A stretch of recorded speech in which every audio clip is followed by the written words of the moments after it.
tattva vijnanam astu te mad anugrahat yavanaham yata bhavo yadrupa guna karmakaha taiva tattva vijnanam astu te mad anugrahat yavanaham yata bhavo yadrupa guna karmakaha tathaiva tattva vijnanam astu te mad anugrahat Yavanaham yata bhavo rupa guna karma kaha taiva tattva vijnanam astute madhanugrahat. Madanagrahat Yavanaham yatha bhavo Yadrupa gunakarmakaha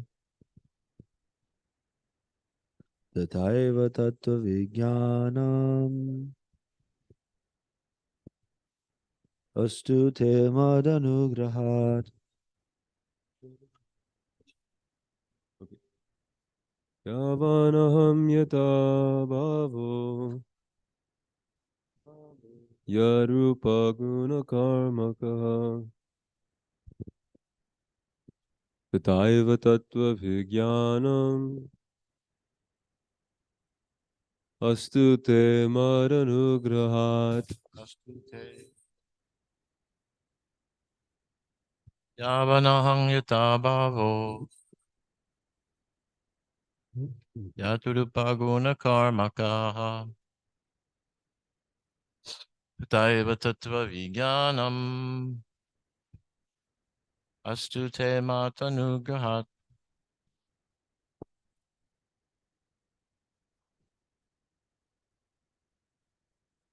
Yavanaham yatal bhavo yavanaham yatha bhavo Yarupa guna karmakaha yadrupa gunakarmakaha Tataiva tanva vijana tathaiva tattva vijnanam Astunte maranungraha. astu te mad anugraha. Word for word translation. Yavan, as I am in eternal form. Aham, myself. Yatha, as much as. Bhava, transcendental existence. Yat, those. Rupa, various forms and colors. Guna, qualities. Karmaka, activities. Tata, so and so. Eva, certainly. Tattva vijnanam, factual realization. Astu, let it be. Te, unto you. Mat, my. Anugrahat, by causeless mercy.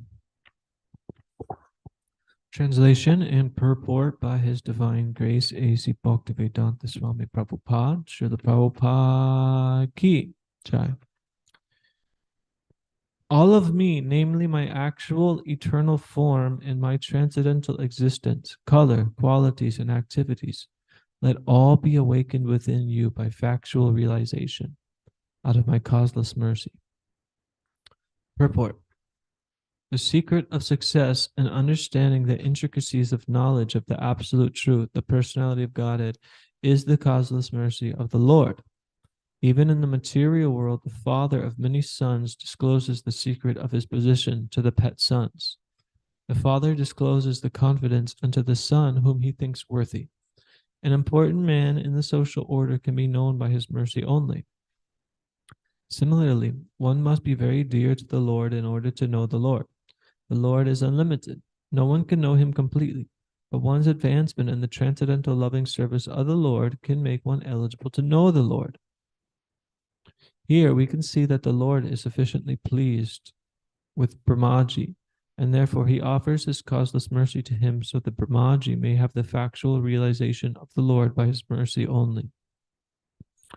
In the Vedas, also it is said that a person cannot know the absolute truth, personality of Godhead simply by dint of mundane education or intellectual gymnastics. One can know the supreme truth if one has unflinching faith in the bona fide spiritual master, as well as in the Lord. Such a faithful person, even though illiterate in the mundane sense, can know the Lord automatically by the mercy of the Lord. In the Bhagavad Gita, also it is said that the Lord reserves the right of not being exposed to everyone, and he keeps himself concealed from the faithless by his yoga maya potency. To the faithful, the Lord reveals himself in his form, quality, and pastimes. The Lord is not formless, as wrongly conceived by the impersonalists, but his form is not like one that we have experienced. The Lord discloses his form even to the extent of measurement to his pure devotees, and that is the meaning of Yavan, as explained by Srila Jiva Goswami, the greatest scholar of Srimad Bhagavatam. The Lord discloses the transcendental nature of his existence. The mundane wranglers make mundane conceptions of the form of the Lord. It is said in the revealed scriptures that the Lord has no mundane form. Therefore, persons with a poor fund of knowledge conclude that he must be formless. They cannot distinguish between the mundane form and the spiritual form. According to them, without a mundane form, one must be formless. This conclusion is also mundane because formlessness is the opposite conception of form. Negation of the mundane conception does not establish a transcendental fact. In the Brahma Samhita, it is said that the Lord has a transcendental form and that he can utilize any one of his senses for any purpose. For example, he can eat with his eyes. He can see with his leg. In the mundane conception of form, one cannot eat with one's eye or see with his leg. That is the difference between the mundane body and the spiritual body of Satchidananda. The spiritual body is not formless. It is a different type of body, of which we cannot conceive with our present mundane senses. Formless, therefore, means devoid of mundane form, or possessing a spiritual body of which the non-devotee can have no conception by the speculative method. The Lord discloses to the devotee his unlimited varieties of transcendental bodies, all identical with one another with different kinds of bodily features. Some of the transcendental bodies of the Lord are blackish, some of them are whitish, some of them are reddish, and some are yellowish. Some of them are four-handed and some of them two-handed. Some of them are like fish and some are like the lion. All these different transcendental bodies of the Lord, without any differential category, are disclosed to the devotees of the Lord by the mercy of the Lord. And thus the impersonalist false arguments claiming the formlessness of the supreme truth do not appeal to a devotee of the Lord, even though such a devotee may not be very advanced in devotional service. Translation again. All of me, namely my actual eternal form and my transcendental existence, color, qualities, and activities, let all be awakened within you by factual realization out of my causeless mercy. Maharaj, we'd love to hear your thoughts on this. Isn't there more purport? Maybe. Oh, there is actually. Well, okay, I'll keep reading. The Lord has unlimited numbers of transcendental qualities, and of them is his affection for his unallied devotee. In the history of the mundane world, we can appreciate his transcendental qualities. The Lord incarnates himself for the protection of his devotees and for the annihilation of the faithless. His activities are in relationship with his devotees. Srimad Bhagavatam is full of such activities of the Lord in relationship with his devotees, and the non-devotees have no knowledge of such pastimes. The Lord lifted the Govardhan hill when he was only 7 years old and protected his pure devotees at Vrindavan from the wrath of Indra, who was overflooding the place with rain. Now this lifting of Govardhan hill by a 7-year-old boy may be unbelievable for the faithless, but for the devotees it is absolutely believable. The devotee believes in the almighty potency of the Lord, while the faithless say that the Lord is almighty but do not believe it. Such men with the poor fund of knowledge do not know that the Lord is the Lord eternally, and that one cannot become the Lord by meditation for millions of years, or by mental speculation for billions of years. The impersonal interpretation of the mundane wranglers is completely refuted in this verse because it is clearly stated here that the Supreme Lord has his qualities, form, pastimes, and everything that a person has. All these descriptions of the transcendental nature of the personality of Godhead are factual realizations by the devotee of the Lord, and by the causeless mercy of the Lord, they are revealed to his pure devotee and no one else. The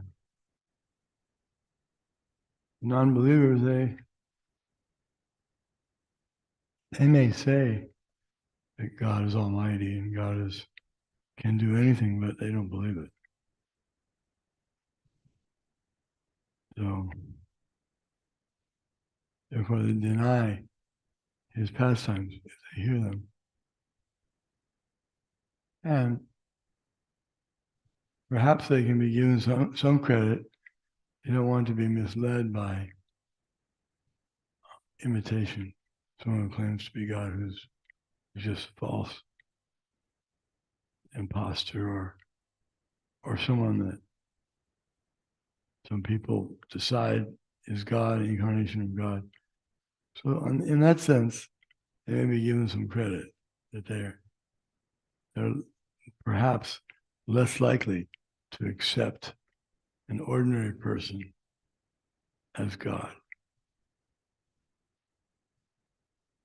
In other words, we don't see them going around worshiping a person as God, like we do sometimes in India. We do see people worshiping people as if they were God, for no particular valuable reason. So, does that mean that they're more enlightened? Well, it's still faulty. They think that I have come, Krishna says, foolish. They think that when I take this form as a human, that I'm an ordinary person. They do not know my transcendental nature, nor supreme dominion over all that be. Manushim tunam ashitam, param bhavam ajananto, mama bhuta maheshwara. They do not know my transcendental nature, nor my supreme dominion over all that be. So they're still guilty because they're in ignorance.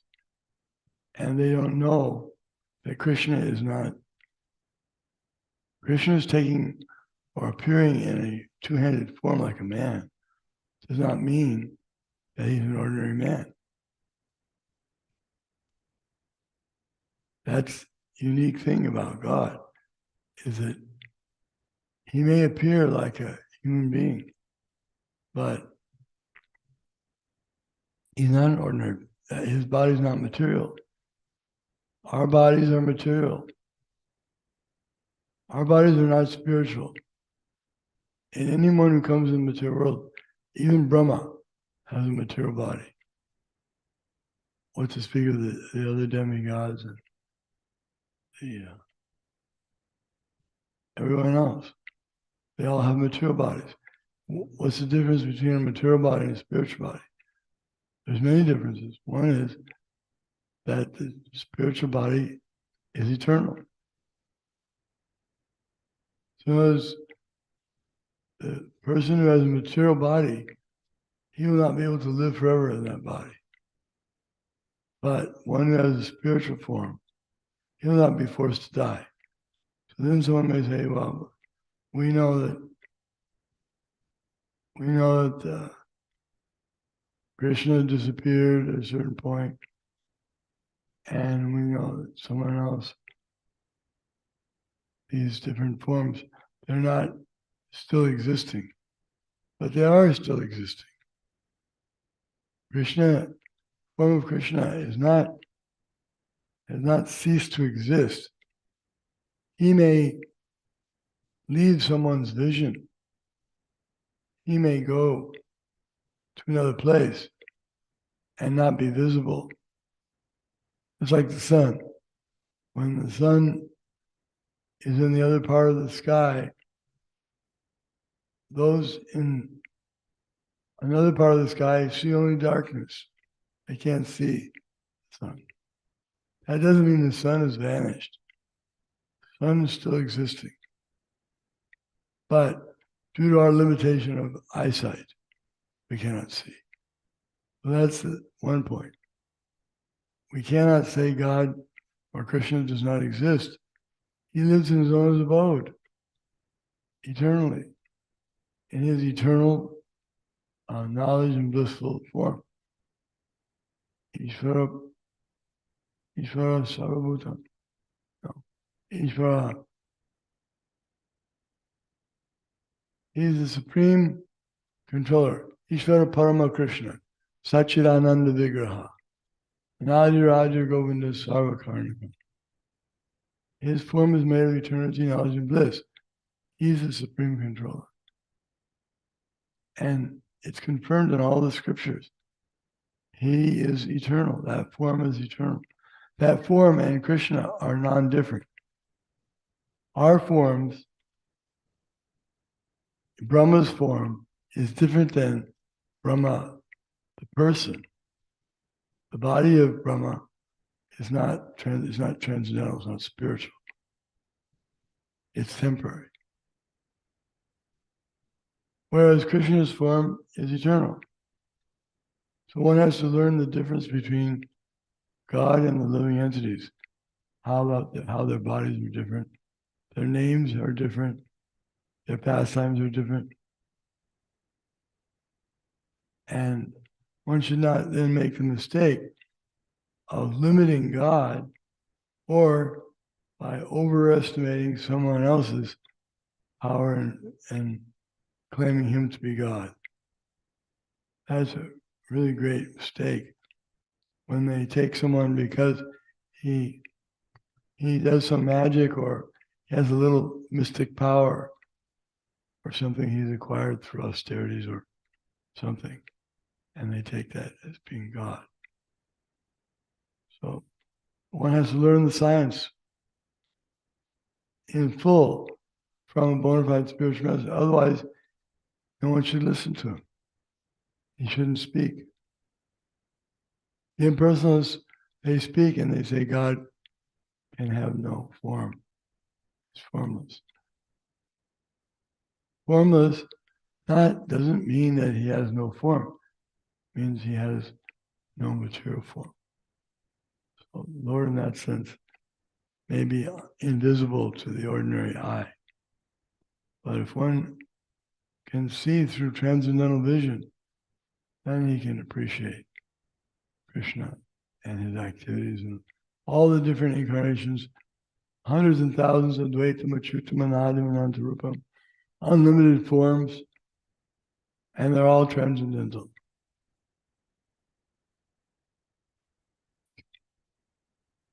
Maharaj. Does anybody else have any other comments or thoughts or questions? So this is what we're trying to do here. But Brahma is receiving the mercy of the Lord. He's meeting the Lord face to face, and he says, "Let be awakened within you by factual realization." The word that was translated for factual realization is tattva vijnanam.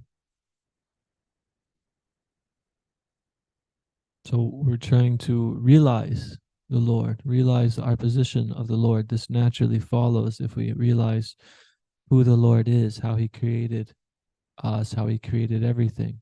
And Prabhupada, in the beginning of this purport, makes it very clear. It's very nice. Shri Gauranatai Ki Jai. It says, the secret of success in understanding the intricacies of knowledge of the absolute truth, the personality of Godhead, is the causeless mercy of the Lord. And then at the end of this paragraph, he said that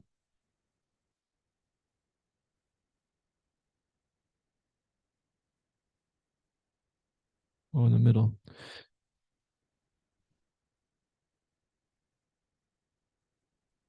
I don't know. Oh,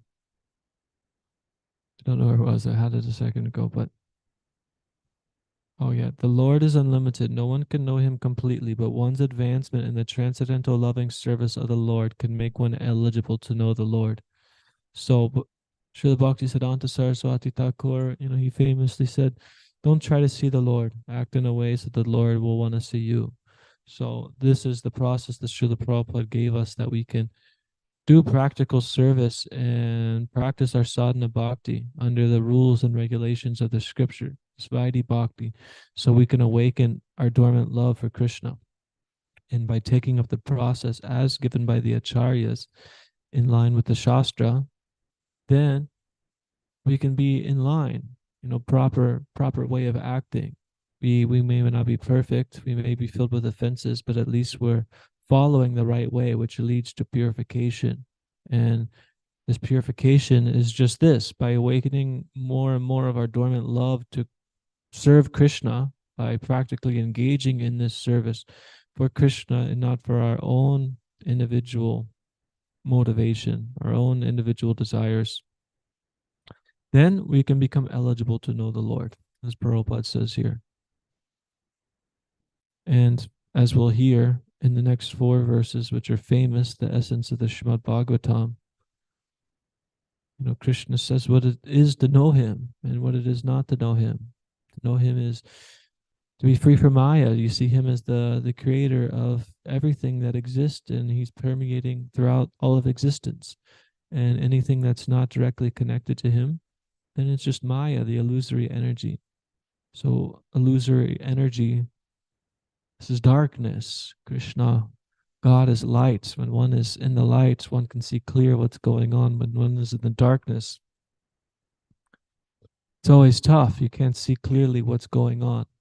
So we've been in the darkness of this material existence for so long. We have to turn to Krishna, and we have to develop this love for Krishna, to serve Krishna. Lord Chaitanya in the Shikshastakam, the first verse, he talks about this cleansing of the heart, cleansing of the mind, the consciousness, like a mirror covered with dust. We know when we look at a mirror, it's dusty, you can't see through it. But if you wipe away the dust, then the light can shine through. So similarly, we have to cleanse our consciousness, we have to cleanse our hearts and wipe away this dust. And we do this by engaging in devotional service, following the teachings of the Bhagavad Gita, and most importantly, you could say chanting the holy name. But we have to strive to take up the process as it's given purely, free from offenses. If I want to chant Hare Krishna and do some other kind of activity that is, it's not conducive for my spiritual life, it's counterintuitive. It's the example of like you're trying to light a fire, but you're putting water on the wood. So when you're trying to light the fire, the wood's getting wet, so it's not burning. You may see some smoke from time to time, but it's not catching. But if we're free from offenses, then this fire is very easy to burn, because it's the natural state of the living entity to love God, to serve God. But it's a process, and we're all coming from different stages of this conditioning from the material world. So all we can really do is continue faithful with the process. If we're really faithful about what we're doing, we'll put all of our energy into it. We won't waste time doing other things. But if we are doubtful, then it's much easier to drag our feet. Some devotees, we may hit hang-ups with the whole Krishna consciousness. We first come, it's very exciting. And then we think, I have faith in Krishna consciousness. I have faith in the philosophy, but I don't have faith in myself to follow it. But this is not tattva vijnanam. This is not a proper understanding, because if one understands the philosophy and has faith in it, then they could apply the philosophy to their life and overcome all of their ignorance, all of their suffering, all of their problems. So we need to take this science experiment, the greatest science experiment, Krishna consciousness. And every time they do an experiment in science, they have a hypothesis, an if-then statement. If I do this, then there will be this. This is the same with Krishna consciousness. Okay, if I take to devotional service, if I chant the holy names free from offenses, then I will develop love of God. And in the beginning of the Srimad Bhagavatam, it describes this more thoroughly, but namely the verse I'm thinking of says that by rendering devotional service to the Lord, one develops causeless knowledge. From this knowledge breeds attachment, detachment from the world. I was reading in the 11th canto of the Srimad Bhagavatam, Krishna speaking to Uddhava. There was a verse where he was talking about this detachment, where I'm extrapolating the essence, but he said detachment is like the king of freedom. If one can act in life but be detached from everything, then they're never entangled, they're never in anxiety, they're never, caught up in the mix of the situation, because they're always aloof. They may be present, but they're not emotionally involved with everything. And Krishna says the transcendentalist, he's like a lotus that sits in the water but it's never touched by the water.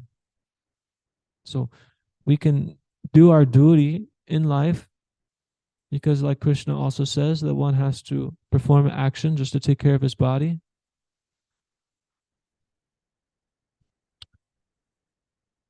So we have to do our duty, but we be detached from the results.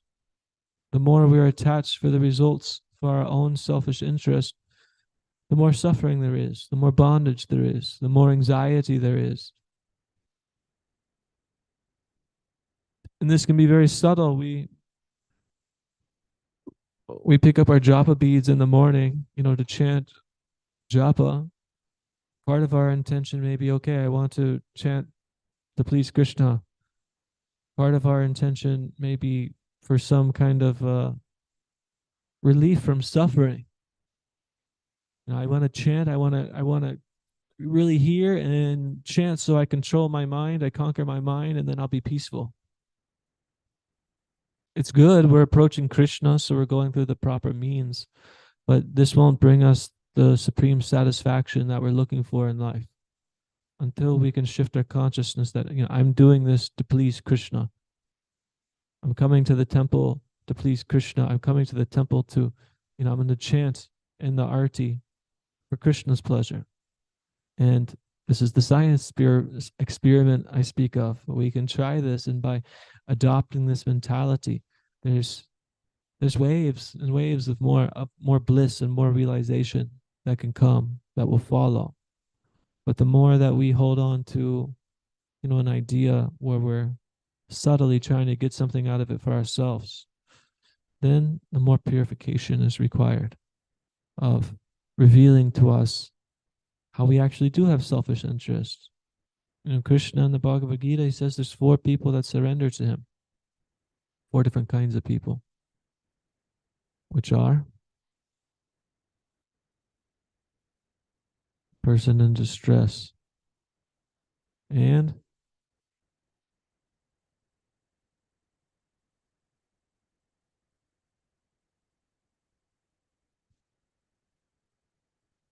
those who are desirous of wealth. Who else surrenders to Krishna? The wise man and the inquisitive person, somebody who is naturally inquisitive about things in life. So of these 4, Krishna holds more dear the wise man, because the wise man is actually seeking the truth. He's seeking knowledge of Krishna. The other 3, they have a subtle, or maybe not so subtle, desire for something for themselves. But it's still good, because they're approaching God. If I approach God for my wealth, that's good, because I'm approaching God. if I approach God that I'm trying to be free from my problems, that's good.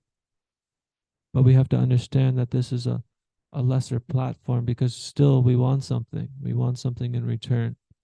And Prahlad Maharaj and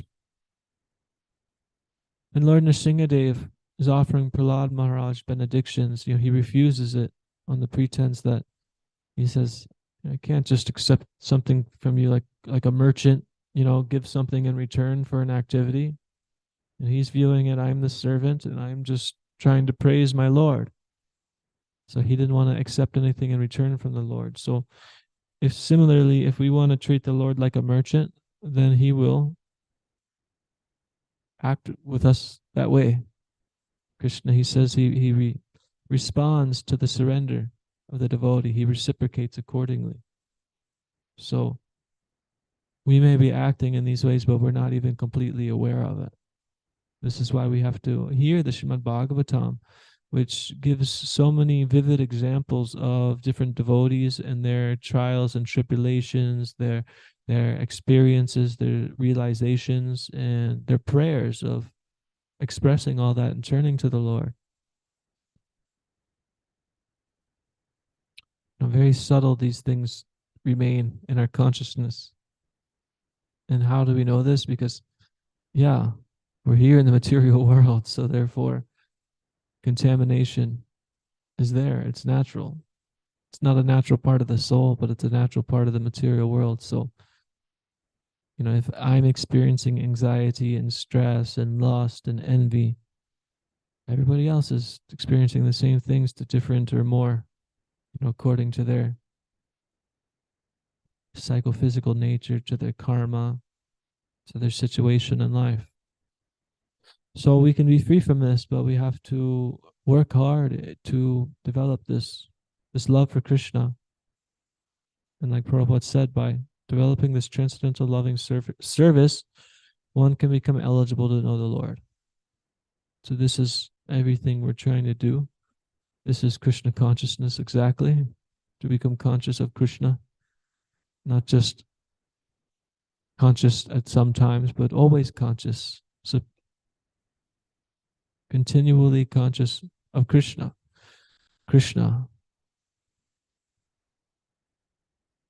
So maybe somebody has a comment or question or thought or chastisement. We have a couple minutes. Yes, Mridanga Prabhu.